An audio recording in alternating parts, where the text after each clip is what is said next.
If there is one thing Stoicism can help us with, it's giving us a different view on the world. It helps us find solutions where others see problems, find calm where others find chaos, and learn acceptance where many suffer through resistance. Memento Mori is a phrase that has spread itself across both time and culture. It has been used in the philosophy of the Stoics and in the meditation practices of Buddhism, all in an effort to find gratitude for life and a perspective that makes our existence much more vibrant. Analysis of death is not for the sake of becoming fearful, but to appreciate this precious lifetime.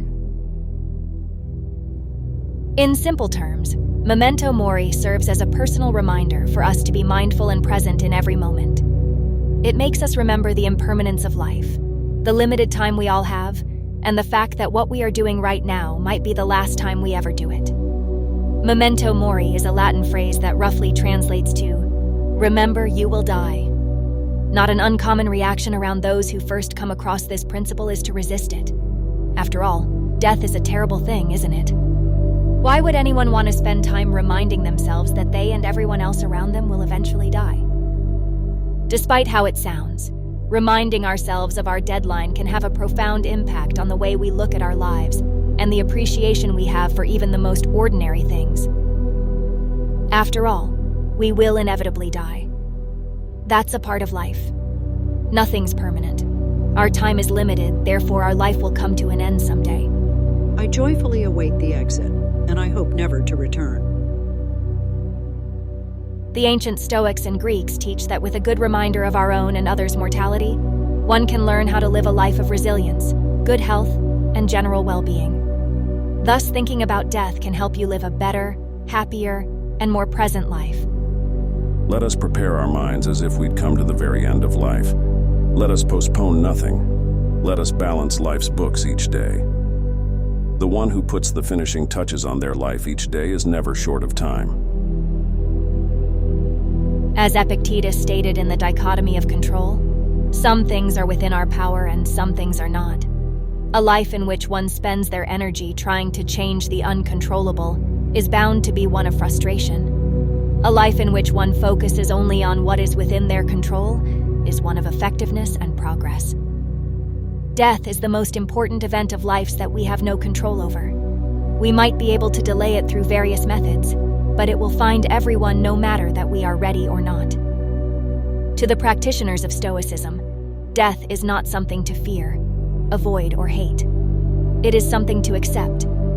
It is part of life's natural order, and a part that we must all face at a certain point. When we are unable to control the things around us, we must focus on how we respond to them. Death is inevitable. It is outside our control. Our responsibility is the view of death. We can learn to accept it as neither good nor bad, as a part of nature. However, we can make an extra step and use death to improve our life. The concept of Memento Mori is so powerful since we can use it to add more vibrancy to our everyday lives. Reminding ourselves that one day our time will come, we will be more able to appreciate the time we have. And with this state of mind, it will be easier to stop wasting our time over trivial and petty things. In the face that you are temporary, you can find gratitude for the time you have. How many more times can you enjoy a cold one on a hot summer day? A laugh with your friends? Or your favorite movie? If you'd like to go deeper in this philosophy, check out Prayers on the Last Things by Teresa Alethea Noble by clicking the link below. Through the lens of mortality, everything becomes more precious. Time falls away from us like sand between our fingers. Memento Mori helps us appreciate every moment, rather than getting to the end of our lives and realizing it has all passed us by. The fear of death follows from the fear of life. A man who lives fully is prepared to die at any time. It encourages us to appreciate the people, the events, and the opportunities in our lives. Cultivate gratitude by regularly expressing thankfulness for the things you love and the time you have to enjoy them. Memento Mori inspires us to prioritize our personal development and the cultivation of virtues such as courage, justice, and temperance. By recognizing the impermanence of life, one can be motivated to continually strive to become the best version of themselves. When you face decisions, large or small, use this principle as your guide to evaluate the choices before you. Ask yourself, If my time were limited, how would I want to spend it? What actions and priorities would be most meaningful to me? Keeping our mortality in mind helps us develop a healthy detachment from material possessions, achievements, and social status. This awareness fosters a deeper appreciation for the truly important aspects of life, such as love, wisdom, and inner peace.